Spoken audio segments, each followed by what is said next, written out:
they said that we all jumped in the elbow and see what she said. Not mentioned. Yeah. You cover the meetings and stuff like that. Who does who's doing the enterprise? This church has been here for so many years. And it's probably one of the shots that came through the glass. That's what we want. Can you just point? Sure, you want me to stick my forefinger up there? No, just hold it right there. That's good right there. Good. But appears that between 10 a.m. on Thursday, let's see what the exact dates were. On Thursday, March 11th, sometime between Thursday, March 11th, and Friday, March the 12th, between 2 o'clock, someone came by and from the parking lot area of the church, Mount Hebron Church, they fired one round buckshot in through the front doors of the church. Tell me what we think may be the motive, or do we know? Well, right at this point in time, we've not been able to establish if it's a problem with the church itself, a problem with a church member, or maybe just an act of criminal mischief on behalf of some individual. What are we doing to try to solve the case? Right now, well, we've got 2 individuals that we're going to actually interview in reference to this case, and then we've got some people that are going to be saturating the area, trying to make contact with people that are out in this area frequently to see if they've seen anything, and touch base with people in the community.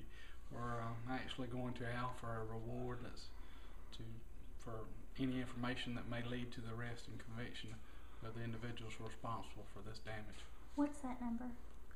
334-774-2335. How important is it to you that we make it? It's very important. You know, acts of violence such as this, somebody could have very easily been standing inside the church and been struck by a round that they fired through the door.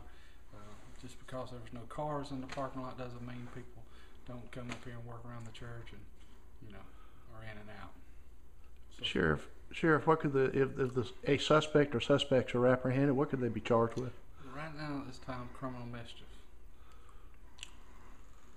They also have to pay all the. They'd right? have to pay for all the damages. Does that mean criminal mischief is you go to jail for that? You can, yes, ma'am. any estimate on the amount of damage that's been done? Just from what I've seen, and it could be up to about $2,500 worth of damage if the whole units has to be replaced, and that's part. My guess would you'd have to replace the whole unit, and that'd be around $2,500.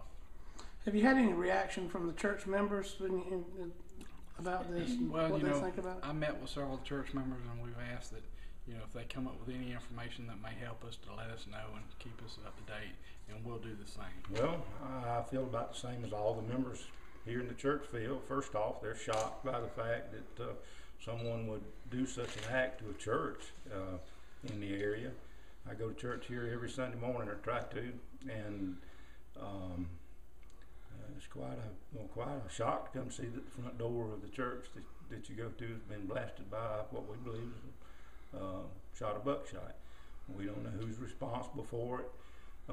We've tried to determine if anybody has a problem with anybody here in the church, and we tried to determine whether there's a problem with the church, maybe itself, or if it was just a random act of violence, and we just don't have a clue yet as to what may have happened here. But we've got quite a bit of damage here on the front door.